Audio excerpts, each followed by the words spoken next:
જય જય શ્રી ગોકુલેશ. વૈષ્ણવ સત્સંગમાં આપણે ગઈકાલે બ્રહ્મ વૈવર્ત પુરાણના આધારે ગોલોકધામનું વર્ણન શ્રવણ કર્યું.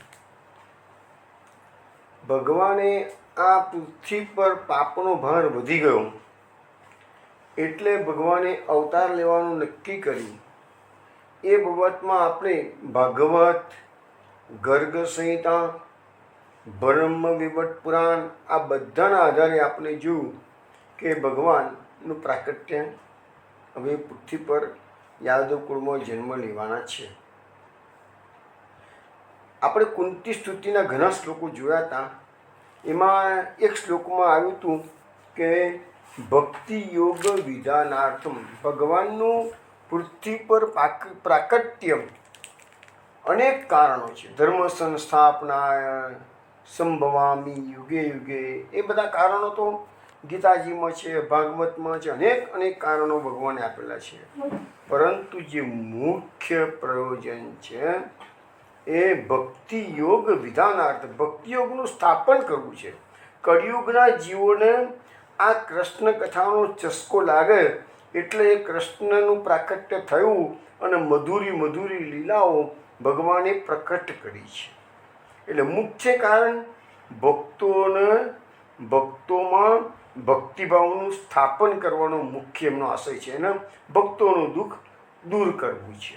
પર્ટિક્યુલરલી ભૂમિની વાત છે તો ભૂમિનું દુઃખ દૂર કરવા માટે ભગવાનનું પ્રાકટ્ય થયેલું છે.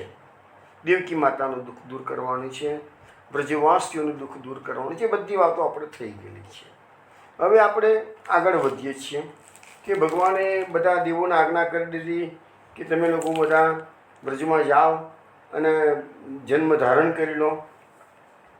હવે અહીંયા આપણે આગળમાં ભાગવતના શ્લોકો જોઈએ. તેમાં લખ્યું છે સુરસેનું યદુપતિર મથુરા આ વસનપુરીમ મથુરાન સુરસેનાંશ્ચ વિશ્યાન બુભુજે પુરા.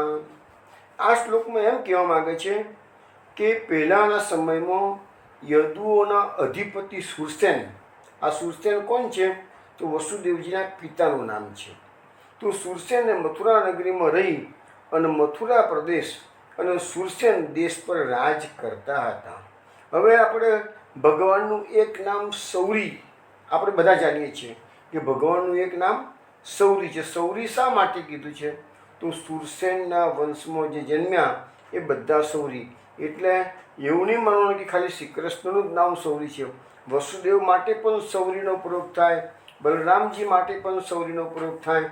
એટલે બધા સૌરી કહેવાય છે. પણ આપણે જે ભાગવતમાં મુખ્યત્વે નામ શ્રી કૃષ્ણનું આવે છે અનેક નામોમાં, તે એક નામ સૌરી શ્રી કૃષ્ણ માટે વપરાયેલું છે. પણ આ અધ્યાયમાં આપણે જોઈશું તો વસુદેવ માટે પણ સૌરી શબ્દનો પ્રયોગ ભાગવતકારે કરેલો છે. હવે આ સુરસેન શબ્દ જે આવ્યો એનું તો ભાગવતમાં ખાસ આગળ તો કશું આવતું નથી. વસુદેવજીની બધી વાતો આવશે, પણ એ સુરસેન એ મથુરા નગરીમાં અને સુરસેન દેશ પર રાજ કરતા હતા. ભાગવતમાં આનો વિશેષ ઉલ્લેખ નથી, પણ શ્રી મહાપ્રભુજીએ સુબોધિનીજીમાં આ સુરસેનનો વિશેષ ઉલ્લેખ કરેલો છે. સુબોધિનીજીમાં મહાપ્રભુજી લખે છે કે પરશુરામ સાથે યુદ્ધ થયું. કોનું યુદ્ધ થયું તો સહસ્ત્રાર્જુનનું યુદ્ધ થયું. અને એ સહસ્ત્રાર્જુનના 10,000 પુત્રો હતા. પરશુરામ તો ભગવદ અવતાર હતા. એમને એ આપણે આ બધી કથા એકચ્યુઅલી 9મા સ્કંદમાં આવે છે અને મહાપ્રભુજીએ અહીંયા ઉલ્લેખ કરેલો છે. એટલે 9મા સ્કંદમાં જે કથા આવે છે એ હું તમને એનું ટૂંકું નિરૂપણ કરું. જ્યારે 9મો સ્કંદ આવશે ત્યારે એની ડિટેલ્સમાં વાત કરીશું. પણ અત્યારે મહાપ્રભુજીએ ઉલ્લેખ કરેલો છે એટલે હું ટૂંકી વાત તમને કરી લઉં છું.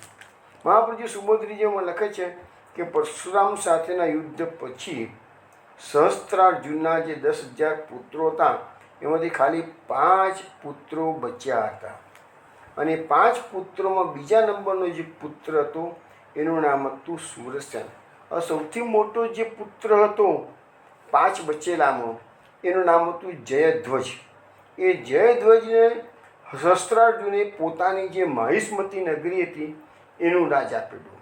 અને બીજા નંબરના જે પુત્ર હતા શૂરસેન, એને આ મથુરા અને આ શૂરસેન દેશ પર રાજ આપેલું હતું કે છે. તો હવે આ મહાપ્રભુજીએ સુભદ્રીનો ઉલ્લેખ કર્યો. આપણે ભાગવતમાં જોઈએ કે ભાગવતમાં 9મા સ્કંદમાં આ સહસ્ત્રાર્જુનનો ઉલ્લેખ કેવી રીતે કરેલો છે. તો મહાપ્રભુજીએ 9મા સ્કંદના જે પુરુષોત્તમ શસ્ત્ર નામના નામો છે એમાં પાછું નામ મૂક્યું છે હયયાંત કરો રામો દુષ્ટ ક્ષત્ર વિનાશક. તો આ સહસ્ત્રાર્જુન કોણ છે? તો હૈય એવા વંશમાં એ જન્મ્યા છે. અને રામ એટલે કે પરશુરામ. પરશુરામે આ વંશનો નાશ કરી દીધો. માટે મહાપ્રભુજીએ નામ આપ્યું છે હૈય અંત. અંત એટલે ભેગું કરીએ તો હૈય યાંત, હૈય યાંત એવું નામ થઈ ગયું. તો એને અંત કર્યો છે પરશુરામે. અને પાછું કે શું લખે છે? દુષ્ટ ક્ષત્ર વિનાશક. એટલે એ જમાનાના ક્ષત્રિયો બધા દુષ્ટ થઈ ગયા હતા, તો એને વિનાશ કર્યો છે. એટલે કે 21 વાર પરશુરામે પૃથ્વીને નક્ષત્રી કરી છે. આપણે હવે 9મા સ્કંદમાં જે ઉલ્લેખ છે થોડુંક ટૂંકામાં જોઈએ છીએ. એમાં લખ્યું છે કે હૈય વંશમાં રાજા અર્જુન થઈ ગયા.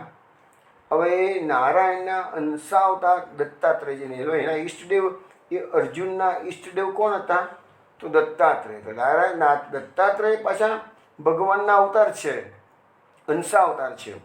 તો એને દત્તાત્રેયને પસંદ કરીને એની પાસેથી વરદાનમાં 1000 ભુજાઓ માગી દીધી. એટલે અર્જુન નામ હતું ઓરિજિનલ, પવન નામ પડ્યું સહસ્ત્રબાહુ, અથવા બીજું નામ પડ્યું સહસ્ત્રાર્જુન. હવે એ 1000 ભુજાઓ મેળવી અને દત્તાત્રેય પાસેથી વરદાન પણ મેળવ્યું કે કોઈ શત્રુ તમને યુદ્ધમાં પરાજિત કરી શકે નહીં. અખૂટ ઐશ્વર્ય પણ માગ્યું. અનેક સિદ્ધિઓ ભગવાન પસંદ થાય પછી જોઈએ શું? તો અનેક પ્રકારની સિદ્ધિઓ આ સહસ્ત્રાર્જુનને દત્તાત્રેય આપી. લખ્યું છે કે સૂક્ષ્મમાં સૂક્ષ્મ અને સ્થૂળથી સ્થૂળ રૂપ એ ધારણ કરી શકે એવી બધી સિદ્ધિઓ સહસ્ત્રાર્જુન પાસે આવી ગયેલી હતી કે છે. ભાગવતમાં એમ પણ લખેલું છે કે આ સિદ્ધિઓના પ્રતાપે સહસ્ત્રાર્જુને 85,000 વર્ષ સુધી બધા ઇન્દ્રિયોના અખૂટ વિષયો ભોગવ્યા. કેટલા? 85,000 વર્ષ સુધી એને ભોગો ભોગવ્યા છે કે છે. અને ભાગવતમાં એટલે સુધી લખ્યું છે કે આ સહસ્ત્રાર્જુનનો પ્રભાવ એવો હતો કે તેના સ્મરણ માત્રથી કોઈનું ખોવાયેલું ધન હોય તો મળી જાય. બોલો, હવે આ ભાગવતમાં લખેલું છે કે એનો એટલો પ્રભાવ હતો, કોઈ સ્મરણ કરે સહસ્ત્રબાહુ અર્જુનનું તો એનું ખોવાયેલું કોઈ વસ્તુ ખોવાઈ ગયેલી હોય, ધન ખોવાઈ ગયેલું હોય તો એને પ્રાપ્ત થઈ જાય. આવો પ્રતાપી સહસ્ત્રબાહુ, એની વાત આપણે આગળ કરીએ. એ લખ્યું છે કે એક વખત આ સહસ્ત્રબાહુ અનેક સુંદરીઓ સાથે નર્મદામાં જળ વિહાર કરી રહ્યા હતા. હવે એ વખતે આમાં કોઈ પણ વ્યક્તિમાં સિદ્ધિઓ જ્યારે હોય, ઐશ્વર્ય હોય, સ્વાભાવિક કે છકી જ જવાનું. એવા હજારો લાખોમાંથી કોક જ હશે કે જ્યારે આનાથી છકે નહીં. તો એ સહસ્ત્રબાહુએ સુંદરીઓ સાથે જળ વિહાર કરતાં પોતાના 1000 હાથ પહોળા કરી દીધા અને નર્મદાનો પ્રવાહ આખું રોકી દીધો. એટલે નર્મદાનો પ્રવાહ જેવો રોકાઈ ગયો એટલે પાણી બધું જળ હતું એ ઉલટી દિશામાં વહેવા લાગ્યું. જે દિશામાં જતું હતું એનાથી ઉલટી દિશામાં, કારણ કે પેલું પાણી આવતો ચાલુ જ હોય અને સહસ્ત્રાર્જુન વચ્ચે દિવાલ બનીને ઊભા થઈ ગયા. ઉલટી દિશામાં પાણી જવા લાગ્યું એટલે કિનારા ઉપરથી પાણી અંદરના બહારના ભાગમાં જવા માંડ્યું. પણ ત્યાં નજીકમાં રાવણની છાવણી, તે રાવણ ફરતો ફરતો ત્યાં આવી ગયો હશે. આ રાવણની પાસે બાજુ શંકર ભગવાનનું વરદાન હતું એટલે રાવણ પણ બહુ બળિયો હતો અને એ બી બહુ, રાવણ તો ઘણો દુષ્ટ હતો. ભલે એને મુનિના ત્યાં જન્મ લીધો, બાકી અસુર કોટીનો હતો એ. હવે રાવણની છાવણીઓ આ જળનો ઉલટો પ્રવાહ વહેવ્યો, એના કારણે કિનારે આવીને રાવણની છાવણીઓમાં પાણી ભરાઈ ગયું. એટલે રાવણને આવ્યો ગુસ્સો કે વળી આ કોણ દુષ્ટ છે કે આવું તોફાન કરી રહ્યું છે કે છે. એટલે એ આવ્યો તો એને ખબર પડી કે આ તો સહસ્ત્રાર્જુન આવ્યો છે, એટલે એ સહસ્ત્રાર્જુન સાથે લડવા તૈયાર થયો. પણ સહસ્ત્રાર્જુનની પાસે તો દત્તાત્રેયની શક્તિઓ બધી હતી, સિદ્ધિઓ હતી. એટલે સહસ્ત્રાર્જુને રાવણને સહેજમાં જ પકડી અને પોતાની રાજધાની મહિષ્મતી નગરીમાં લઈ ગયો.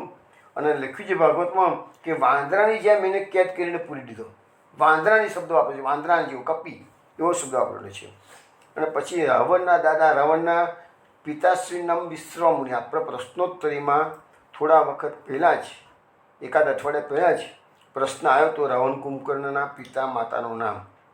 તો વિશ્વામુનિ એ રાવણના પિતા, કેકસી એમની માતાનું નામ. અને આ વિશ્વામુનિના જે પિતા છે એમનું નામ છે પુલસ્ય મુનિ. પુલસ્ય મુનિ એટલે કોણ? કે જેને ગોવર્ધન પર્વતને તો સાલમલી દ્વીપમાંથી વ્રજમંડળમાં પધરાવ્યા હતા, લઈ જવાના હતા કાશી, પણ ગોવર્ધન પર્વત રહી ગયા વ્રજમંડળમાં. તો એ બધી કથા આપણે ઓલરેડી થઈ ગયેલી છે, એટલે અત્યારે હું કહેતો નથી.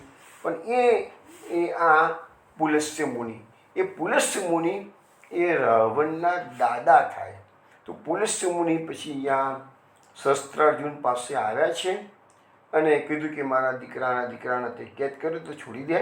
હવે આ તો સહસ્ત્રાર્જુન જાણતો હતો કે ભાઈ મુનિનો વતન કોઈ દિવસ ઉઠાપાય નહીં, તો મુનિ તો ગમે ત્યારે સાપ આપી દે. એટલે તરત એને રાવણને મુક્ત કરી દીધો. તો ભાગવતમાં ઉલ્લેખ કેમ કરેલો છે બતાવવા માગે કે સહસ્ત્રાર્જુનમાં કેટલું બળ હતું, કેટલી તાકાત હતી. એવો સહસ્ત્રાર્જુન કોઈક વખત ભૂલ કરી બેઠો, એનું પરિણામ કેટલું ખરાબ આવ્યું એની વાત આપણે કરીએ છીએ. આવા પરાક્રમી સહસ્ત્રાર્જુન એકવાર શિકાર કરવા માટે ઘોર જંગલમાં ગયા. અને નસીબ સંજોગો બન્યો કે ઘોર જંગલમાં ત્યાં જ આ જમદગ્નિ, પરશુરામના પિતાશ્રીનું નામ જમદગ્નિ ઋષિ અને પરશુરામની માતાનું નામ રેણુકા. એ જમદગ્નિ ઋષિનો આશ્રમ અહીંયા આ ઘોર જંગલમાં તપશ્ચર્યા કરતા હતા. તો આ આશ્રમમાં પછી એમને ખબર પડી કે જમદગ્નિ ઋષિ અહીંયા નજીકમાં જ છે, એટલે જમદગ્નિ ઋષિના આશ્રમમાં રાજા જાય છે. પણ રાજાની જોડે એક શિકાર કરવા ગયેલા ને તો રાજા એકલા નહોતા. રાજાની જોડે એના મંત્રીઓ હતા, એની ઘણી મોટી સેના હતી, આ બધા ગયેલા હતા. જમદગ્નિ ઋષિના આશ્રમમાં આટલા બધા મોટી સંખ્યામાં બધા આવ્યા, પણ જમદગ્નિ ઋષિએ સારામાં સારો અતિથિ સત્કાર આ બધાનો, સેનાનો, મંત્રીઓનો અને રાજાનો કર્યો. રાજા આટલો સત્કાર પામી, રાજા ખુશ તો, સહસ્ત્રાર્જુન ખુશ તો થયા, પણ એનામાં શંકાનો કીડો સળવડ્યો કે સારું કે છે આટલો બધો વૈભવ તો કંઈ મારી પાસે પણ નથી. અને જમદગ્નિ ઋષિ આશ્રમમાં બેસીને તપસ્યા કરે છે અને અમારા આટલા બધા લોકોને કંઈ કીધા વગર આવ્યા છીએ, અમે અતિથિ સત્કાર કેવો સુંદર કર્યો છે, તેનું રહસ્ય શું? ત્યાં એને ખબર પડી કે આ જમદગ્નિ ઋષિ પાસે તો કામધેનુ ગાય છે. અને તમને મેં 3 શબ્દોનો પ્રયોગ મેં ઘણી વાર કરેલો જ છે: કામધેનુ, ચિંતામણી અને કલ્પવૃક્ષ. આ ત્રણ વસ્તુ કેવી છે? તમે જે કામનાઓ કરો એ પૂરી થાય. કલ્પવૃક્ષ એટલે કલ્પના કરો, તમારું કાર્ય થઈ જાય. ચિંતામણી, કોઈ ચિંતન કરો, તમારું કાર્ય થઈ જાય. કામધેનુ, કામના કરો, કામ થઈ જાય તમારું. એટલે એ કામધેનુના કારણે રાજાએ આટલી મોટી સંખ્યામાં અતિથિઓ આવેલા, એ બધાનો સારામાં સારો અતિથિ સત્કાર કર્યો. તો આ સહસ્ત્રાર્જુનના મનમાં એક ભૂલ, જો જ્યારે ખરાબ ઘણી કથા સિદ્ધાંત સમજાવું છું ને, કે જ્યારે માણસનું પતન થવાનું હોય ત્યારે એને સારા વિચારો ન પણ નબળા વિચારો આવે. તો અહીંયા સહસ્ત્રાર્જુન દત્તાત્રેયનો સેવક હતો, દત્તાત્રેયના આશીર્વાદ હતી, છતાં પણ અહીંયા ભૂલ કરી બેઠા અને એને આ ઋષિની જે ગાય હતી કામધેનુ, એના પર નજર બગાડી અને મુનિની આજ્ઞા, એના કે હું તો રાજા છું, મને પૂછનાર કોણ છે? આ તો બધી મારી પ્રજા છે. આ મુનિની આજ્ઞા વિના જ એને કામધેનુ ગાયને બળજબરીથી ઉપાડી લીધી, લઈ જવો પોતાના રાજ્યમાં કે છે. આની ત્યાં ઋષિની શું જરૂર છે કે છે? અમારા રાજ્યમાં આની જરૂર છે કે છે. અને ગાય પાછી વાછરડાની સાથે ભાભરવા લાગી છતાંય તેને ધ્યાન આપ્યું નહીં અને એ બંને ગાયને અને વાછરડાને પોતાના રાજ્યમાં લઈ ગયો. હવે પરશુરામજી એ વખતે બહાર ગયેલા હતા અને થોડા વખત પછી પરશુરામજી આશ્રમ પર આવ્યા ત્યારે એને ખબર પડી કે આ દુષ્ટ રાજાએ આવું કારસ્તાન કર્યું છે. મારા પિતાશ્રીની કામધેનું ગાય કે જેના કારણે આશ્રમમાં ગમે એટલા અતિથિઓ આવે અથવા તો યજ્ઞની સામગ્રી કોઈ પણ પ્રકારની જોઈતી હોય, યજ્ઞ ઋષિ મુનિઓના આશ્રમમાં યજ્ઞો કાયમ માટે ચાલતા હોય તો એ બધી આ કામધેનું ગાય એ બધી વસ્તુ પૂરી પાડતી હતી. એટલે પરશુરામ તરત જ છંછેડાયા, સર્પની માફક કૂપી ઉઠ્યા. આમે પરશુરામનો તમને ખબર છે ક્રોધાવતાર છે, આવેશ અવતાર છે. તો તરત જ એમને પોતાને શસ્ત્ર કયું હતું પરશુરામનું? ફરસી, તર્કસ, ઢાલ અને ધનુષ્ય લઈને વેગથી ત્યાં ઉપડ્યા ઉપર મહેશ્મતી નગરીમાં ઉપડ્યા. હજુ તો આ રાજા મોડ મહેશ્મતી નગરીમાં આવ્યા, પ્રવેશ કરે છે ત્યાં તો પાછળથી પરશુરામ એટલા વેગથી આવ્યા તો લખ્યું છે કે જેવી રીતે સિંહ હાથી પાછળ પડે એવી રીતે આ રાજાની સામે પરશુરામજી આવીને ઊભા રહ્યા. પછી રાજાએ યુદ્ધ ચાલુ કર્યું પરશુરામ સાથે લડવાનું. તો પરશુરામે એકલા હાથે રાજાને તો મારી નાખ્યા એટલું જ નહીં, પણ રાજાની 17 અક્ષોહિણી સેના હતી એ બધાને મારી નાખ્યા રાજાએ. અને ત્યાંથી રાજા એવું ભૂલ એક કરી છે, દંડ ભારે ભોગવવો પડે છે. આજે 21 પૃથ્વીને નક્ષત્ર કરી એનું મુખ્ય કારણ તો આજે આપણે શ્રવણ કરાવ્યું. હજુ આગળ વાત વધે છે. તેઓ રાજાને મારી નાખ્યા, 17 અક્ષોહિણી સેનાને. પરશુરામની શક્તિ કેટલી હશે વિચાર કરો. અને એ પરશુરામને યુદ્ધમાં ભીષ્મ પિતામહ હંપાવ્યા હતા. પરશુરામના શિષ્ય દ્રોણાચાર્ય છે, કર્ણ છે, ભીષ્મ પિતામહ, આ બધા પરશુરામના શિષ્યો છે. અને એ જ ભીષ્મ પિતામહે પરશુરામને હરાવ્યા હતા. અને એ જ ભીષ્મ પિતામહને પાંડવોની સામે લડવાનો વારો આવ્યો છે. સાહેબ શ્રી કૃષ્ણ ભગવાનની કૃપા, આપણે ઘણી વખત મહાભારતની વાતો કરી છે ને, તો શ્રી કૃષ્ણ ભગવાનની કૃપા કેવી છે તે ભીષ્મ પિતામહ માટે આપણે ગયા અઠવાડિયે જોયું તો ભાગવતમાં કયો શબ્દ આપણો? તિમિંગલ એટલે મહામત્સ્ય. તો એવો મહામત્સ્ય જેવા ભીષ્મ પિતામહ જે કૌરવોની સેનામાં સાગર જેવી સેનામાં હતા, તો એવી સાગર જેવી સેનાને પણ ભગવાનની કૃપાથી અર્જુન પાર કરી ગયા. તિમિંગલોને પણ પાર કરી ગયા છે. તો એ પરશુરામની તાકાત તમે જુઓ તો ભીષ્મની કેવી તાકાત હશે. તો પછી હવે આ સહસ્ત્રાર્જુન મરી ગયા. પછી સહસ્ત્રાર્જુનના 10,000 છોકરાઓ હતા, એના પુત્રો 10,000, એ બધા ગભરાઈ ગયા અને રાજ્ય છોડીને નાસી ગયા. અને પછી પરશુરામ વાછરડા સાથે કામધેનું ગાયને પાછી મેળવી અને આશ્રમમાં પાછા આવ્યા છે. પિતાજીને કામધેનું ગાય આપી દીધી અને આખી વાત જે બનેલી ઘટના હતી એ બધી વૃત્તાંત આખો જમદગ્નિ ઋષિને કીધો. જમદગ્નિ ઋષિ તો આનાથી દુઃખી થયા. જમદગ્નિ ઋષિ કીધું કે બેટા તે રાજાને મારી નાખ્યા એ સારું નથી કર્યું કે છે. રાજા તો ઈશ્વરનો અંશ છે ને પ્રજાનું પાલન કરનારું છે કે છે. તો આવો ક્રોધ કરવો બ્રાહ્મણો માટે ઉચિત નથી કે છે. એટલે પછી પરશુરામ જમદગ્નિ ઋષિએ પરશુરામને આજ્ઞા કરી કે આના પ્રાયશ્ચિત માટે તમે 1 વર્ષ સુધી તીર્થયાત્રાઓ કરો. એટલે પરશુરામજી પિતાની આજ્ઞાને માન આપીને 1 વર્ષ માટે તીર્થયાત્રા કરવા નીકળી પડ્યા છે. હવે મીનવાઇલ શું થયું? પેલા 10,000 છોકરાઓ સહસ્ત્રાર્જુન હતા એને હસી ગયા હતા. એને ખબર પડી કે પરશુરામ અત્યારે આશ્રમમાં છે નહીં, તીર્થયાત્રા કરવા ગયા. એટલે એ લોકો બધા ભેગા થઈ આશ્રમમાં આવ્યા. અને એ વખતે આ જમદગ્નિ ઋષિ હતા ને એ તો આશ્રમમાં ધ્યાનસ્થ અવસ્થામાં હતા. તો ધ્યાનસ્થ અવસ્થામાં હતા એટલે એમને કંઈ ખબર પડે નહીં. અને પેલા એ લોકો આવી અને સીધું ડોકું એનું કાપી નાખ્યું અને જમદગ્નિનું મસ્તક લઈ અને એ બધા છોકરાઓ જતા રહ્યા. અને ત્યાં જ પરશુરામની આશ્રમમાં એન્ટ્રી થાય છે. ત્યાં જોયું કે પિતાશ્રીનું ડોકું કપાઈ ગયેલું છે અને સહસ્ત્રાર્જુનના 10,000 છોકરા ભાગી ગયા હતા. એમનું જ આ કારસ્થાન છે. એટલે તરત જ પાછા પરશુરામ મહેશ્મતી નગરીમાં ગયા અને લખ્યું છે કે 10,000 છોકરાઓ સાથે યુદ્ધ કર્યું અને 10,000માંથી ખાલી 5 જ છોકરા બચી ગયા. બાકીના બધા છોકરાઓના મસ્તકો કાપી નાખી અને મહિષ્મતી નગરીની મધ્યમાં એક મોટો પહાડ બધાના મસ્તકોનો ઊભો કરી દીધો હોય છે. અને પરશુરામનો ક્રોધ એટલો બધો ક્ષત્રિયો માટે આવી ગયો કે આ 10,000માંથી 5ને બચ્યા, બાકીના તો બધાને મારી નાખ્યા.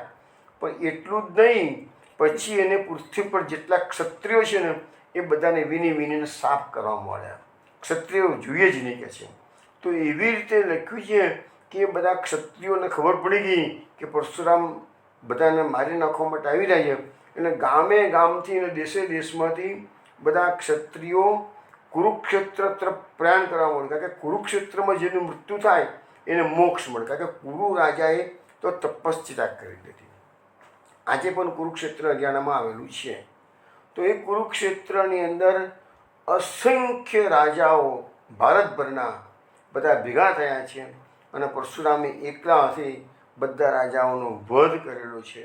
લખે છે કે કુરુક્ષેત્રના સમંતક પંચક ક્ષેત્રમાં એમને આ રાજાઓના લોહીથી ભરેલા 9 કુંડ બનાવ્યા. એટલા બધા રાજાઓને માર્યા કે મોટા મોટા 9 કુંડ ભરેલું લોહી એમાં ભેગું થયેલું કહે છે.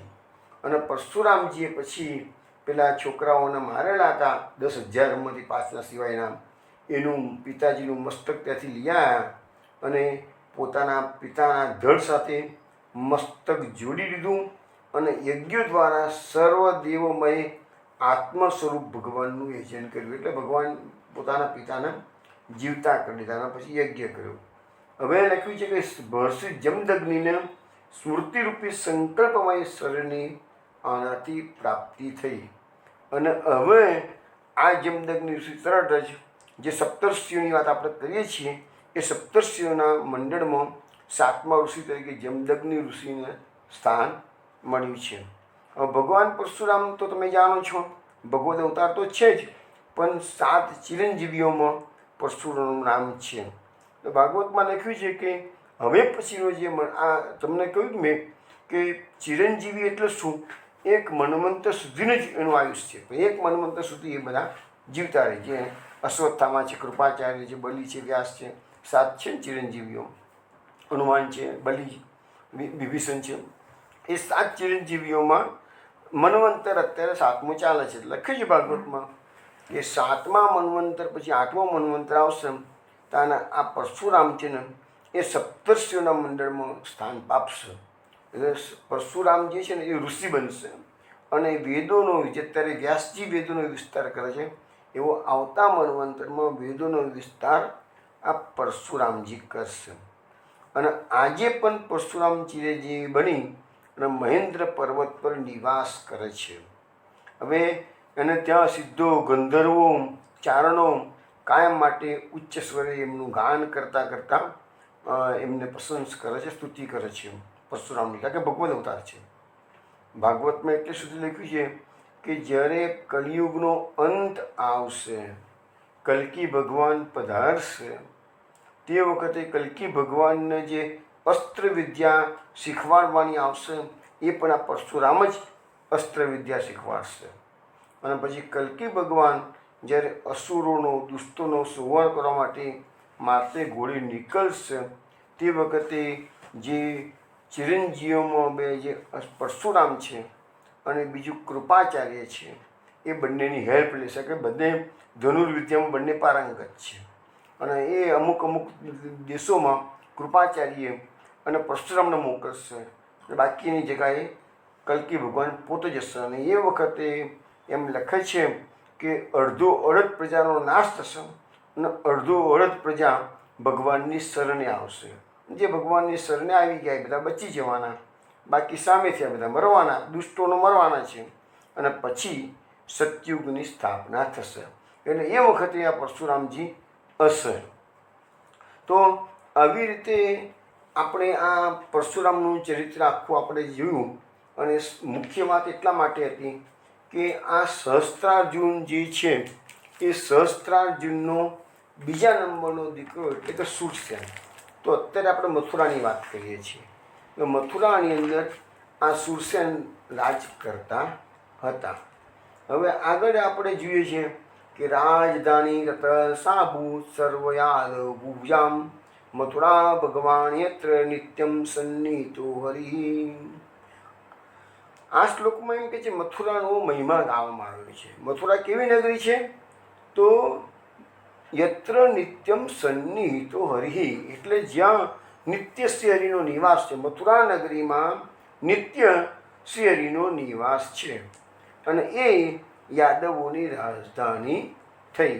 હવે આ મથુરા નગરીનો મહિમા ભાગવતમાં ગાયો છે એટલું જ નહીં, અનેક અનેક પુરાણોમાં મથુરાનો અનેક પ્રકારે યશ ગાવામાં આવેલો છે. આપણને ખબર છે કે મથુરા 7 મોક્ષદાયની પુરીમાંની એક છે. જે 7 ભારતમાં જે 7 નગરીઓ છે એ નગરીઓ કેવી છે કે તમે એમાં જાઓ અને ત્યાંના તીર્થમાં સ્નાન કરો, ત્યાંની જે પવિત્ર નદીઓ હોય ત્યાં, તો તમારું મોક્ષ થઈ જાય એવું આપણા શાસ્ત્રો સમજાવે છે. તો એમાંની આ એક મથુરા છે, સનાતન વિષ્ણુની, સનાતન શંકરની. બીજું અહીંયા લખ્યું છે કે ગર્ગ સંહિતામાં એવો ઉલ્લેખ છે, પુણ્યમ મધુવનમ યત્ર સાન્નિધ્યમ નિત્યદા હરે. એટલે કે આ મથુરા એનું એક બીજું નામ છે મધુપુરી, અને મધુવન એ બાજુમાં જ આવ્યું. એટલે ઓરિજિનલી શું છે, આખો એરિયા જે હતો ને એ મધુપુરી નામથી ફેમસ થયો હતો. અત્યારે આપણે મથુરા જુદું પાડ્યું છે અને મધુવન જુદું કર્યું છે, બધું બાજુમાં જ છે, એટલે કંઈ જુદું નથી. હવે પદ્મપુરાણ પેલામાં જે કહ્યું છે કે ગર્ગ સંહિતામાં પુણ્યમ મધુવનમ યત્ર સાન્નિધ્યમ નિત્યદા, એટલે અહીંયા મધુવનમાં પણ નિત્ય શ્રી હરિનું સાનિધ્ય છે. ભાગવતે પણ કહ્યું એ વસ્તુ ગર્ગ સંહિતાએ કીધી. હવે પદ્મપુરાણ શું કહે છે? પદ્મપુરાણ કહે છે અહો મધુપુરી ધન્યા વૈકુંઠાચ ગરીયસી દિનમ એકમ નિવાસેન હરો ભક્તિ પ્રજા. પદ્મપુરાણમાં શું કહે છે કે આ મધુપુરી એટલે કે મથુરા ધન્ય છે. કેમ ધન્ય છે? વૈકુંઠાચ ગરીયસી, એટલે વૈકુંઠ કરતાં પણ મથુરા શ્રેષ્ઠ છે. કેમ? દિનમ એકમ નિવાસેન, એક દિવસનો ખાલી તમે મથુરામાં નિવાસ કરો, હરો ભક્તિ પ્રજાયતે, તો શ્રી હરિની ભક્તિ તમને પ્રાપ્ત થાય. તો શ્રી હરિની ભક્તિ પ્રાપ્ત થાય એટલે તમારું પરમ કલ્યાણ થઈ જાય. તો આ પદ્મપુરાણનો મેં શ્લોક કીધો, ગર્ગ સંહિતાનો શ્લોક કીધો. હવે આપણે ગર્ગ સંહિતાનું મથુરાનું મહાત્મ્ય આપ્યું છે, એ પણ આપણે શ્રવણ કરી લઈએ. લખ્યું છે કે નારદજીએ બહુલાશ્વ રાજાને જે સમજાવ્યું છે. બહુલાશ્વ રાજા એટલે જનકપુરીનો રાજા. આપણે ભાગવતમાં 10મ સ્કંદમાં આગળ આવશે જ કે ભગવાન બહુલાશ્વ રાજા એ ભગવાન શ્રી કૃષ્ણનો ભક્ત છે. અને બહુલાશ્વ રાજા અને સૂત્રદેવ બ્રાહ્મણને ભગવાન બંનેના ઘેરે એક સાથે જનકપુરીમાં પધારે છે અને ઋષિ મુનિઓની સાથે. એ બધા પ્રસંગો ભાગવતની અંદર 10મ સ્કંદના ઉત્તરાર્ધમાં આવશે, તે વખતે વિશેષ વાત કરીશું. અહીંયા નારદજી બહુલાશ્વ રાજાને સમજાવી રહ્યા છે કે આદિ યુગમાં વરાહ ભગવાને જ્યારે પૃથ્વીનો જે રસાતલમાં ડૂબી ગયેલી એમાંથી વરાહ ભગવાને પૃથ્વીનો ઉદ્ધાર કર્યો અને જલ પર સ્થાપિત કરી. એ બધી કથા આપણે આવી ગયેલી છે પહેલાં. તો એ વખતે કહે છે ભગવાન કે જો કોઈ મનુષ્ય મથુરા નામ લે તો તેને ભગવાન નામ ઉચ્ચારણનું ફળ. જો મથુરાનું મહાત્મ્ય કેટલું બધા છે, ખાલી મથુરાનો શબ્દ બોલો તો ભગવાનના નામનું ઉચ્ચારણનું તમને ફળ મળી જાય. જો કોઈ મથુરા નામ સાંભળે તો શ્રી કૃષ્ણ કથા શ્રવણનું ફળ મળે છે. એટલે મથુરા નામ સાંભળવા માત્રથી કૃષ્ણની કથાનું ફળ મળે, શ્રવણનું. મથુરાના સ્પર્શથી સાધુ સંતોના સ્પર્શનું ફળ મળે છે. અને મથુરાનું દર્શન કરનાર શ્રી હરિના દર્શનનું ફળ પ્રાપ્ત કરે છે. મથુરાનો મહિમા કેટલો બધો ગર્ગ સંહિતા ગાય છે, આપણને સમજાવે છે. મથુરામાં ફરવાથી પગ પર એટલે ડગલે તીર્થયાત્રાનું ફળ મળે છે. મહાપાપીમાં પાપી માણસ પણ મથુરામાં જો નિવાસ કરે તો યોગીશ્વરોની ગતિને પ્રાપ્ત કરે છે. આવો મથુરાનો આટલો બધો મોટો મહિમા છે. મથુરામાં 14 કરોડ વન આવેલા છે. એટલે આ મને લાગે છે આ મથુરાની વાત જે કરે છે ને એ આખી વ્રજમંડળની, આખું વ્રજભૂમિ પણ છેવટે શું કહેવાય છે? મથુરા મંડળ કહેવાય છે. તો એ 84 કોષ ભૂમિ છે ને એમાં કુલ અહીંયા લખ્યું છે કે 14 કરોડ વન આવેલા છે, જ્યાં તીર્થોનો નિવાસ છે અને પ્રત્યેક તીર્થ મોક્ષ આપી શકે છે. મોક્ષદાયક છે. જો અસંખ્ય બ્રહ્માંડના અધિપતિ પરિપૂર્ણતમ દેવતા ગોલોકધામના અધિપતિ સાક્ષાત શ્રી કૃષ્ણચંદ્રએ સ્વયં અવતાર લીધો તે મથુરાપુરીને નારદજી કહે છે હું નમસ્કાર કરું છું. અરે મથુરાની ગલી ગલીમાં પણ મુક્તિ મળે છે. તે મથુરાને આ બધી વિશેષતાઓના કારણે વિદ્વાન પુરુષો શ્રેષ્ઠતમ માને છે. બધી જ નગરીઓમાં મથુરાપુરી ધન્ય છે, જે જન્મ, ઉપનયન, મૃત્યુ અને દાહ સંસ્કાર દ્વારા મનુષ્યને 4 પ્રકારની મુક્તિ પ્રદાન કરે છે. જે બધી પુરીઓમાં ઈશ્વરી, વ્રજેશ્વરી, તીર્થેશ્વરી, યજ્ઞ તપની નિધિશ્વરી, મોક્ષદાયિની તથા પરમ ધર્મ ધુરંધરા છે, તે શ્રી કૃષ્ણપુરી એવી મથુરાને નારદજી કહે છે હું નમસ્કાર કરું છું. જે લોકો એકમાત્ર શ્રી કૃષ્ણમાં ચિત્ત લગાડી સંયમ નિયમપૂર્વક ક્યાંય પણ રહેતા હોય, આ મધુપુરીના મહાત્માને સાંભળવા માત્રથી મથુરાની પરિક્રમાનું ફળ પ્રાપ્ત કરે. જે લોકો મથુરા જઈ ના શકતા હોય, વિદેશમાં રહેતા હોય લોકો, બરાબર છે, તો પણ એ લોકો જો મથુરાનું મહાત્મ્ય સાંભળે તો પણ એને કહે છે કે એની પરિક્રમાનું ફળ મળે છે. જો કોઈ મનુષ્ય કામના રહિત અને નિષ્કામ ભાવથી ભગવાનમાં મન લગાવી ભક્તિભાવથી મથુરાના મહાત્માને શ્રવણ કરે છે, તે વિઘ્નો પર વિજય, તેને કોઈ વિઘ્ન આવતા નથી. વિઘ્નો આવ્યા હોય તેના પર વિજય મેળવી સ્વર્ગલોકના અધિપતિને પણ ઓળંગીને સ્વર્ગ વગેરે દેવોના લોકોને ઓળંગીને સીધા ગોલોક ધામમાં ચાલ્યા જાય છે. જો ભગવાનની ભક્તિ કરનારને કેટલું બધું આ મહાત્મ્ય શ્રવણ કર્યું તો સીધું ગોલોક ધામમાં પ્રવેશ મળે. આ મધુપુરી એટલે કે મથુરાપુરી શ્રી કૃષ્ણના અંગમાંથી પ્રકટ થઈ છે. પૂર્વકાળમાં બ્રહ્માજીએ મથુરામાં આવી નિરાહાર રહી 100 દિવ્ય વર્ષો સુધી તપસ્યા કરી. ત્યારે બ્રહ્માજીને પરબ્રહ્મ શ્રીહરિના નામનો જપ કરતાં કરતાં સ્વયંભૂ મનુ જેવા પુત્રની પ્રાપ્તિ બ્રહ્માજીને થઈ. પછી કે છે શંકર ભગવાન એમને મધુવનમાં 100 દિવ્ય વર્ષ સુધી આકરી તપસ્યા કરી છે. અને શ્રી કૃષ્ણની કૃપાથી તત્કાલ એ મથુરાના ક્ષેત્રપાલ થઈ ગયા. મથુરાના ચોકીદાર બનાવ્યા ભગવાને. શંકર ભગવાનના ક્ષેત્રપાલ બનાવ્યા છે કે છે.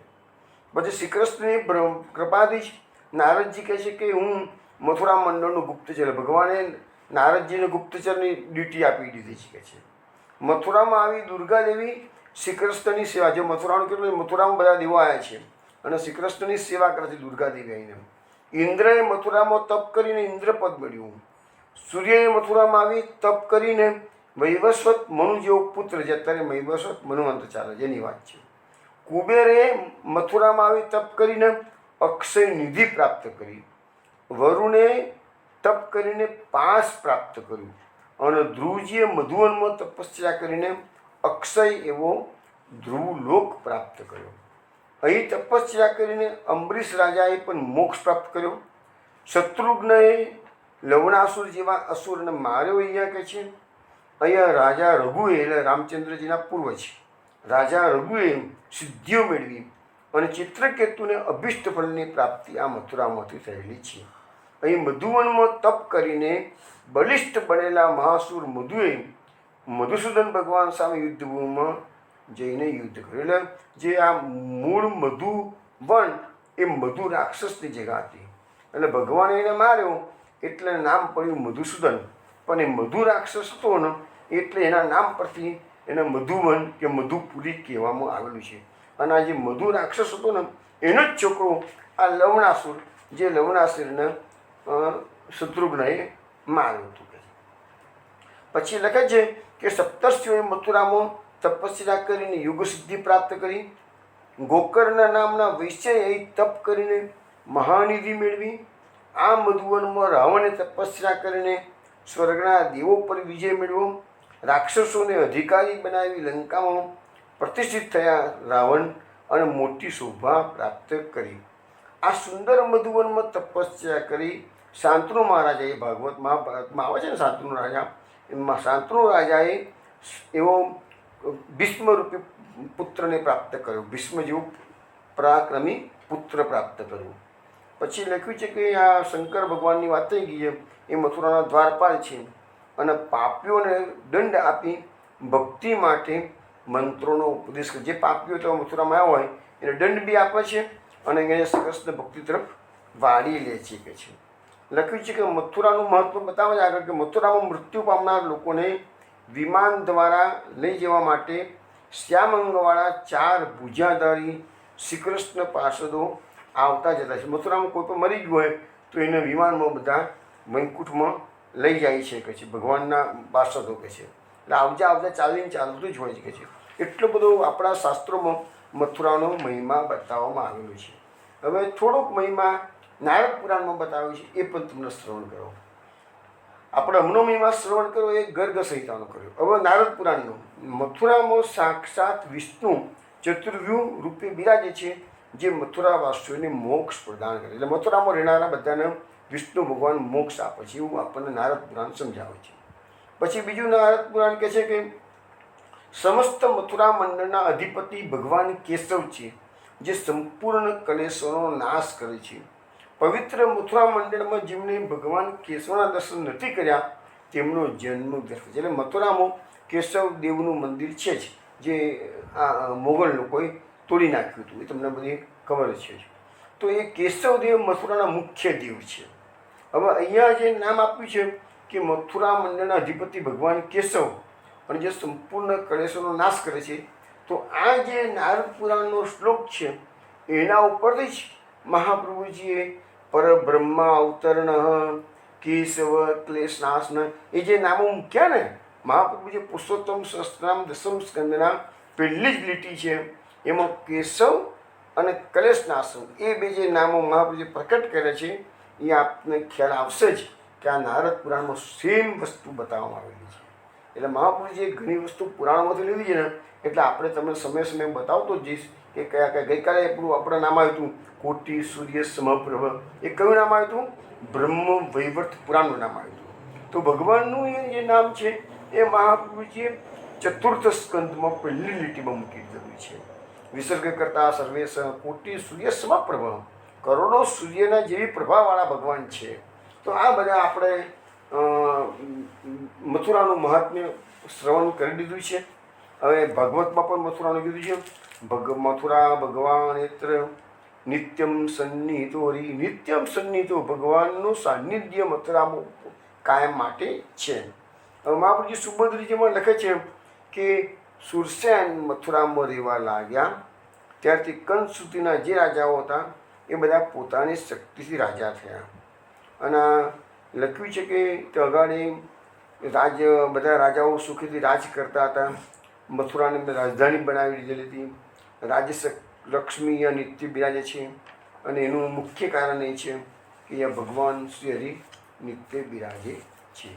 હવે આ મથુરા નગરીમાં શું થાય આગળ કે તસ્યામ તું કરી ચિત્ત સૌરી વસુદેવ કુટુદ્વ એવક્યામ સૂર્યા સાર્ધમ પ્રયાણે રથમ આરુહતમ.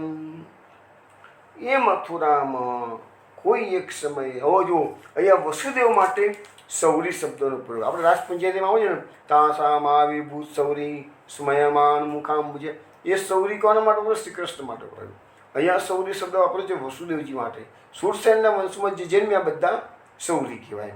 તો લખ્યું છે એ મથુરા નગરીમાં કોઈક સમયે સુરસેનના પુત્ર એટલે સૌરી વસુદેવજીએ દેવકીજી સાથે લગ્ન કર્યા. હવે અત્યારે વસુદેવજીના દેવકીના લગ્ન થઈ રહ્યા છે, એટલે હવે આપણે જે લગ્ન વખતે જે મંગળાષ્ટક ગવાતું હોય છે એ વિનોદા એનું 3 શ્લોકોમાં ગાન કરે છે. તમે શાંતિથી શ્રવણ કરો.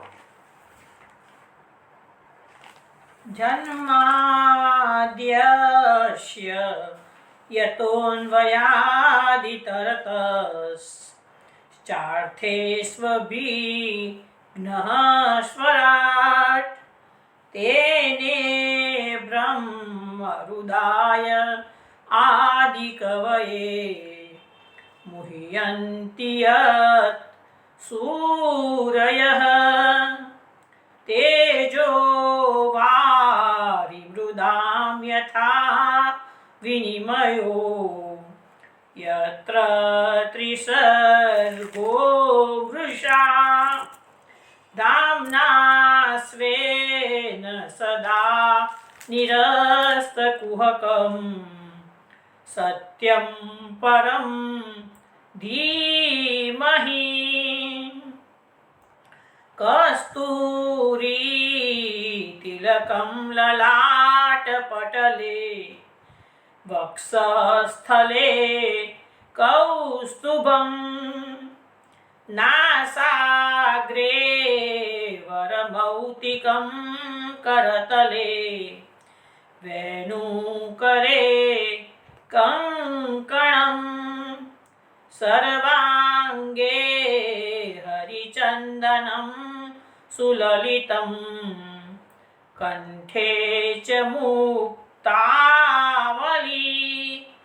गोपस्त्री परिवेष्टितो विजयते गोपालचूडामणि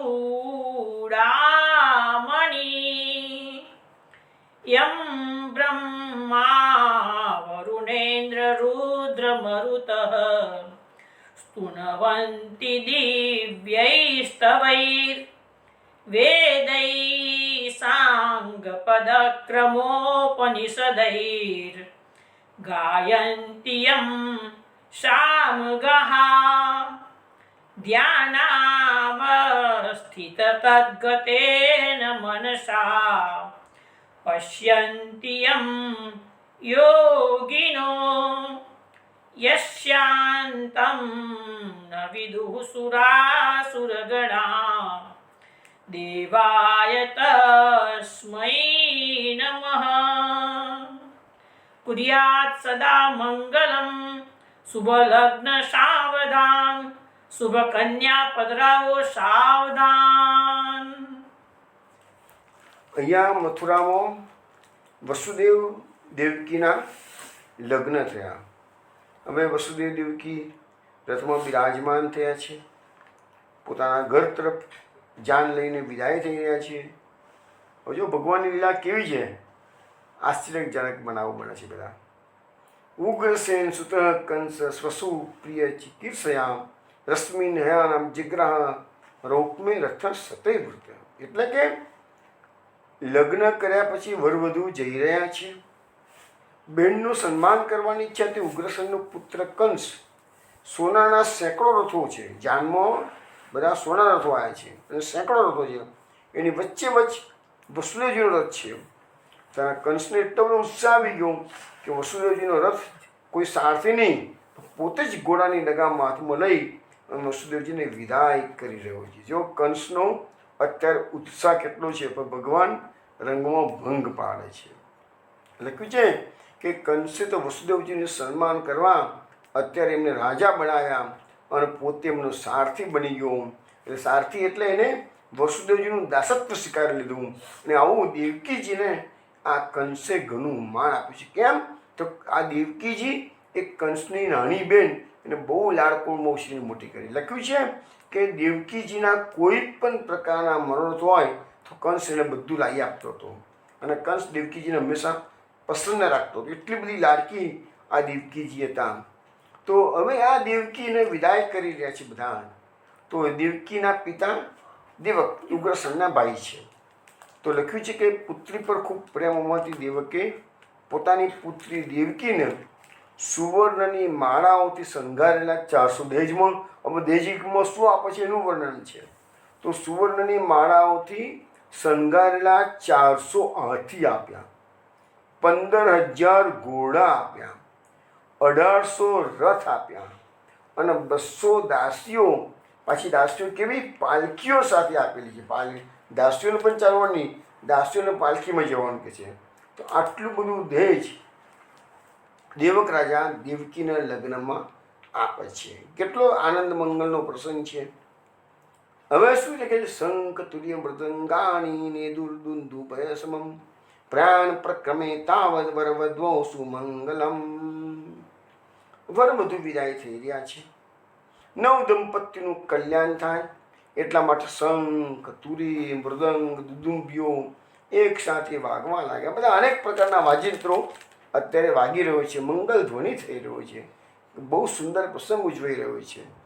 મહાપ્રભુજી સુબોધજીમાં લખે છે કે શંખ મુખથી વગાડાય, તુરી અને મૃદંગ હાથથી વગાડાય, દુંદુબી દંડાથી વગાડાય. આ બધા વાજિત્રો એક સાથે વાગવા લાગ્યા.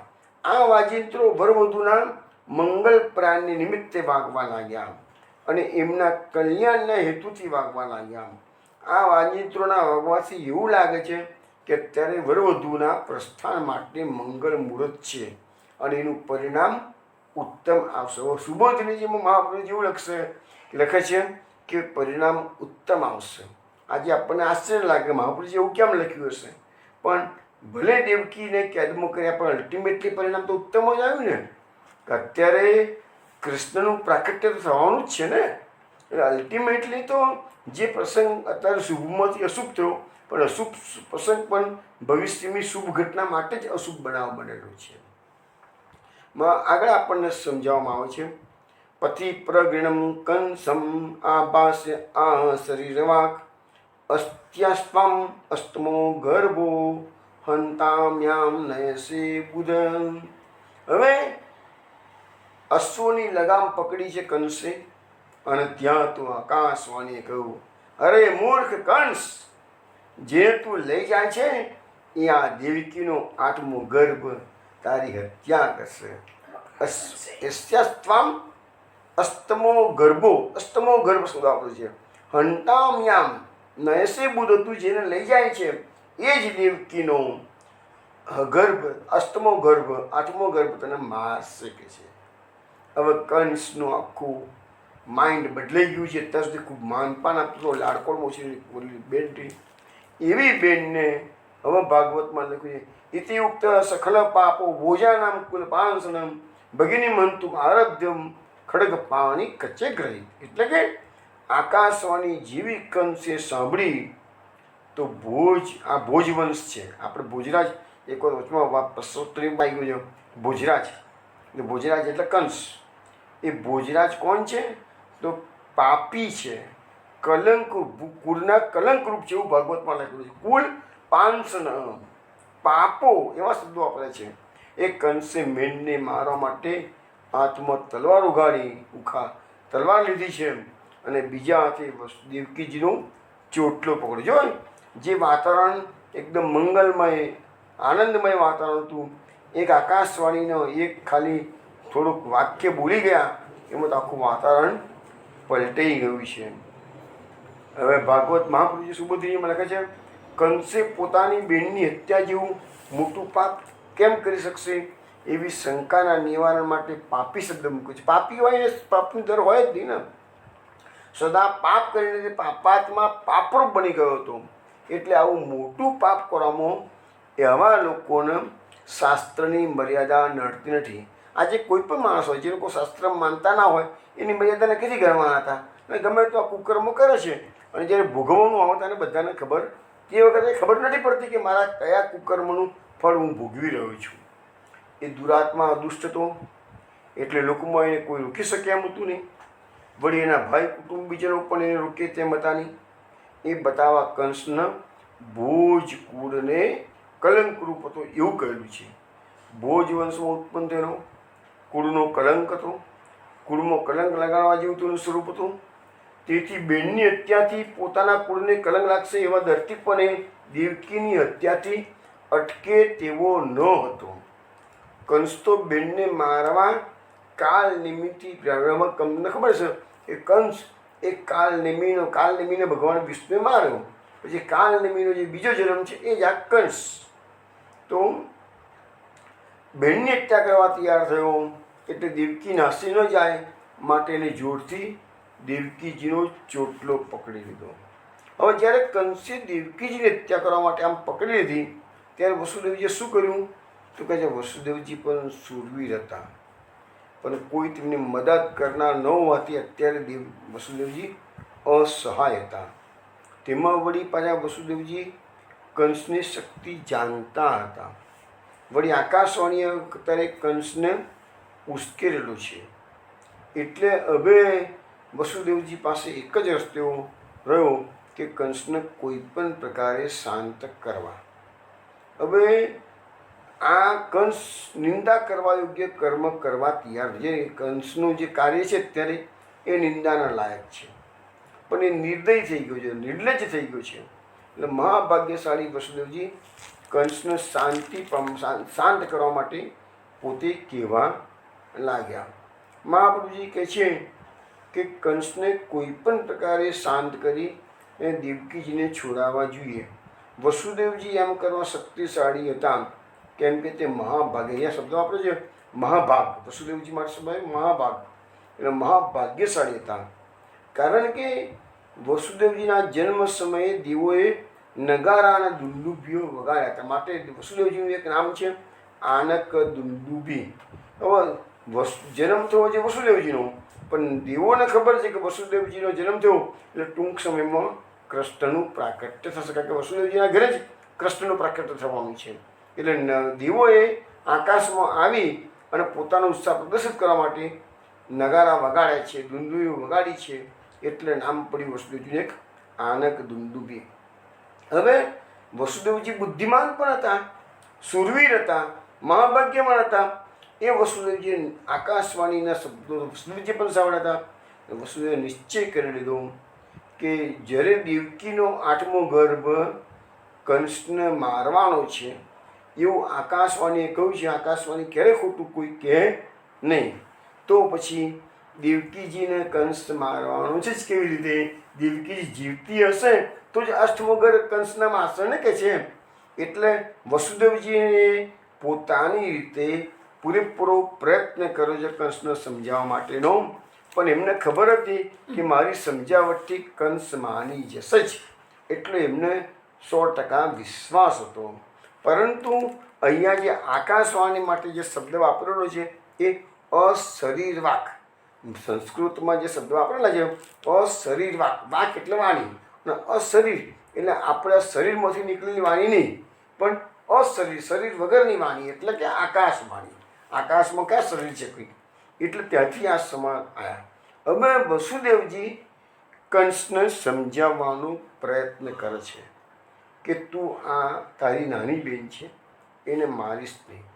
તો શ્રીમદ ભાગવતમાં વસુદેવજીએ કંસને સમજાવવા માટે 9 શ્લોકો બોલ્યા છે, અને 9 શ્લોકો એ આપણા જીવનની આખી ફિલોસોફી છે. અને એ એક એક શ્લોકો પર હું તમને ડિટેલ્સમાં ચર્ચા કરવા માગું છું, જેથી તમને મુખ્ય વાત શું છે ભાગવતની કથા. તો ભાગવતની કથાના માધ્યમથી વ્યાસ મહર્ષિએ શાસ્ત્રોના જે ગૂઢ સિદ્ધાંતો છે એ રજૂ કરેલા છે. તો એમાં પણ કેટલીક વાતો, ખૂબ સુંદર સુંદર વાતો વસુદેવજીએ સમજાવી છે. અને વસુદેવજીએ અત્યારે કંસને જે જ્ઞાનનો ઉપદેશ કર્યો છે કે તું આ તારી બેનને મારીશ નહીં, એના માટે જે દલીલો કરી છે એ દલીલો બધી શાસ્ત્રોક્ત દલીલો છે. એટલે મહાપ્રભુજીએ નામ મૂક્યું છે વસુદેવ જ્ઞાનનિષ્ઠ સમજીવ નિવારક. જો મહાપ્રભુજીએ પુરુષોત્તમ શાસ્ત્રમાં જે નામો મૂક્યા છે એ કેવી રીતે મૂક્યા છે, હું તમને એક એક પ્રસંગો આવશે, કથા પ્રસંગો કારણ કહીશ કે આ જગ્યાએથી આ નામ લીધું છે મહાપ્રભુજીએ. તો અહીંયા વસુદેવ જ્ઞાનનિષ્ઠ કેમ? તો વસુદેવજીની જ્ઞાનમાં નિષ્ઠા છે, જ્ઞાનમાં પારંગત છે વસુદેવજી, શાસ્ત્ર જ્ઞાનમાં પારંગત છે, અને એટલે જ કંસને આટલો ઉપદેશ આપી શકે છે.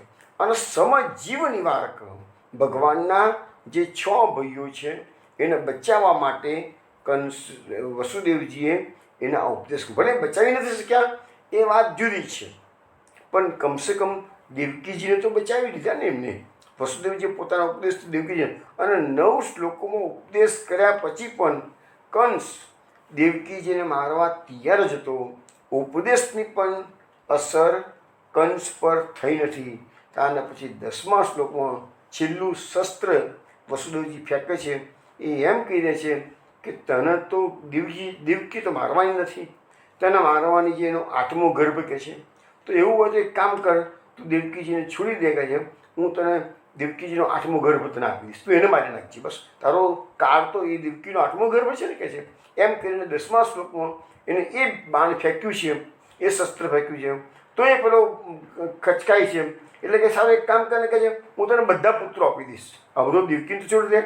તો એમ કરીને વસુદેવજીએ પોતાના જ્ઞાનનો ઉપયોગ કરી સામ દામ દંડ ભેદ અને બધાનો ઉપયોગ કરી અને વસુદેવજીએ દેવકીને છોડાવ્યા છે. કારણ કે અલ્ટિમેટલી ભગવાનને જ્યારે પ્રગટ થવું હોય તો વસુદેવ, અને આપણે પેલી વાત પણ થઈ ગઈ કે વસુદેવજીના જે હૃદયમાં વાસુદેવ વ્યુહનું પ્રાકટ્ય થયું, અને એ આ ઉપદેશ ભલે વસુદેવજી ભાગવતમાં લખે છે વસુદેવજી, પણ મહાપ્રભુજી સુબોધજીમાં બતાવે છે કે વસુદેવજીના હૃદયમાં વાસુદેવ વ્યુહે આ જ્ઞાન પ્રદર્શિત કર્યું છે.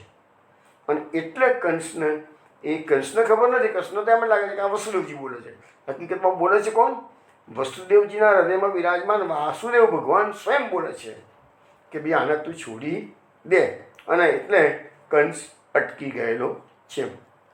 હવે આ કંસની એક બીજી વાત તમને કરું. અત્યારે કંસનું એક પુરાણમાં એટલે સુધી લખેલું છે કે જ્યારે કંસે દેવકીજીને મારવા માટે ચોટલો પકડીને તલવાર ઉગામીને તાના વસુદેવજીના જે સાગરીત મિત્રો બધા હતા એ જાનમાં આવેલા, એ બધા અનેક સુરવીરો લઈને આવેલા કે વસુદેવજી સામાન્ય નહોતા, તો બધા સુરવીરોએ પોતાના મ્યાનમાંથી તલવારો બહાર કાઢી છે અને કંસને આ ભાગવતમાં નથી લખ્યું, કોઈક પુરાણમાં એમ વાંચેલું, અને કંસને ઘેરી લીધો છે કે તો દેવકીને છોડી દે કે છે તો એ લોહી લુહાન થઈ જશે, બધા કહે છે યા કહે છે મારા મારી થશે ને કે અનેક લાશો પડશે કે યા કહે છે.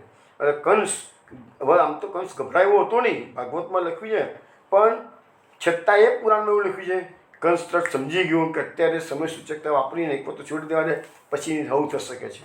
એટલે બધા સુરવીરોએ કંસને ઘેરી વળેલા અને કંસને પીછેહટ કરવી પડી. પણ ભાગવતમાં એવું નથી. ભાગવતમાં કહે છે વસુદેવની સમજાવટથી કંસે પીછેહટ કરેલી છે.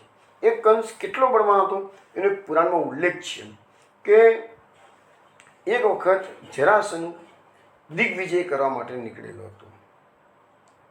જે વખતે જરાસંઘને અને કંસને કોઈ સંબંધ થયો, સસરા જમીનો સંબંધ હતો નહીં, એ વખતની વાત છે. તો જરાસંઘ અનેક દેશોમાં દિગ્વિજય કરતો કરતો મથુરાના પાદરમાં આવ્યો છે, પોતાની છાવણી અહીંયા નાખી છે અને અહીંયા બિરાજમાન બેઠો છે જરાસંઘ પોતાની તંબુની અંદર. અને ત્યાં જરાસંઘની પાસે કુવલ્યાપીડ હાથી લઈને આવેલા લોકો, અને કુવલ્યાપીડ હાથી એટલો બદમસ્ત હતો કે એને કંટ્રોલ કરવા માટે જરાસંઘના 21,000 સૈનિકો સાંકળોથી એને બાંધીને રાખતા હતા. તાની કુવલ્યાપીડની તાકાત કેટલી હતી કે 21,000 સૈનિકોને પણ પત ના કરીને સાંકળોથી બાંધવો પડતો હતો. પણ એ દિવસે બન્યું, ભગવાનને તો જે કરવું છે એ બધું ભગવાન કરીને રહેશે.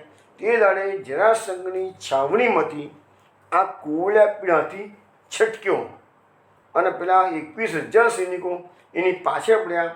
પણ પેલો એટલો મદોન્મત્ત હાથી હતો કે સાંકળો તોડીને નાસી ગયો, અને કોઈ 21,000 સૈનિકો ભેગા થઈને એને પકડવા પ્રયત્ન કર્યો તો એ કુવલ્યાપીડ હાથી પકડાયો નહીં.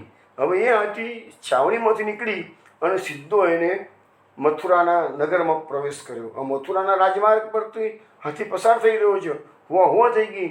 હવે આ તો અનેક લોકોને ચકડી નાખે, મારી નાખે. અને ત્યાં રાજમહેલમાં કંસને ખબર પડી કે કોઈ મદોન્મત્ત હાથી આવ્યો છે અને પ્રજાજનો ગભરાઈ ગયેલા છે અત્યારે. અને કોઈ હાથી, એને ખબર નથી કુવલ્યાપીડ હાથી કોણ છે, જરા કશી ખબર નથી. તો કંસ દોડતો આવ્યો છે અને હાથીને જે 21,000 સૈનિકો ના કરી શક્યા એ કંસે ડાબા હાથે એને પકડ્યો છે અને હાથી એના કંટ્રોલમાં આવી ગયો. વિચાર કરો, જે 21,000 સૈનિકો નથી કરી શક્યા એ કામ કંસ રમત માત્રમાં એકલા ડાબા હાથે, એક જ હાથ, બે હાથ પણ નહીં, એક જ હાથે એને પકડ્યો છે. અને પછી એને દોરી અને ઘસરતો હાથીને જરાસંઘની છાવણીમાં કંસ લઈ જાય છે. અને જરાસંઘને કહે છે આ તમારો હાથી પકડી રાખો કે તમારે કહે છે આવી રીતે છૂટો મૂકો છો, મારા પ્રજાજનો મરી જાત તો શું થાત કે છે, આવી રીતે તમે હાથીને છૂટો કરો છો કે છે. એમ કરીને જરાસંઘને બબડાવ્યું છે. કંસે થોડી ફાયરિંગ આપી છે, ખરાબ ભાષામાં વાત કરી છે. પણ જરાસંઘ એનાથી અગડાયો નથી, પણ એને કંસ માટે માન ઉપજ્યું છે કે અરે આટલો જવાન છોકરો કે છે, જે કામ મારા 21,000 સૈનિકો નથી કરી શકતા એ આ જવાન છોકરો નાની ઉંમરનો કરી શકે છે કે છે. એટલે તરત જ એને કંસને બિરદાવ્યો છે આગળ. અને કંસને ત્યાં જ એની અસ્થિ અને પ્રાપ્તિ નામની પોતાની 2 કન્યાઓના વિવાહ તો કંસને આપી દીધી છે કે તારા સાથે મારે દીકરીને લગ્ન મને કે મારી દીકરી માટે એવો સુરવીર યુદ્ધો જોઈતો હતો કે છે તારા જેવો સુરવીર તો મને કોઈ મળવાનો નથી. તો કંસના જે લગ્ન થયા એની પાછળનું આ ઇતિહાસ છે. અને બીજું કુવલયાપીળ હતી એ પણ એને દહેજમાં આપી દીધેલો. એ કુવલયાપીળ હતી એ જે શ્રી કૃષ્ણને મારવા માટે એને જે રંગમંચના દ્વાર પર કુવલયાપીળના હાથે રાખ્યો હતો એ બધી વાતો આપણે સાંભળેલી છે. તો એ કુવલયાપીળ હતી કંસને જરાસંઘ પાસેથી પ્રાપ્ત થયેલો હતો. હવે આપણે આ વસુદેવજી કંસને જે ઉપદેશ કરે છે 9 શ્લોકોમાં એ વાત આપણે કાલે રાત્રે 8 વાગે મળીશું. તારો જે બહુ સુંદર ઉપદેશ છે અને એક એક ઉપદેશ સામે હું તમને થોડીક આધુનિક પ્રસંગો જે બનેલા છે એ પણ તમને કહેશે. ઉપદેશોને શાસ્ત્રોના સિદ્ધાંતો તમારા મગજમાં ઉતરે એટલા માટે આધુનિક ઘટનાઓ પણ સાથે હું મિશ્રણ કરીને તમને કહીશ તો તમને ખ્યાલ આવે કે વસ્તુ શાસ્ત્રની સાચી છે. ચલો વૈષ્ણવ, કાલે રાત્રે 8 વાગે મળીશું. જય શ્રી કૃષ્ણ. જય શ્રી કૃષ્ણ.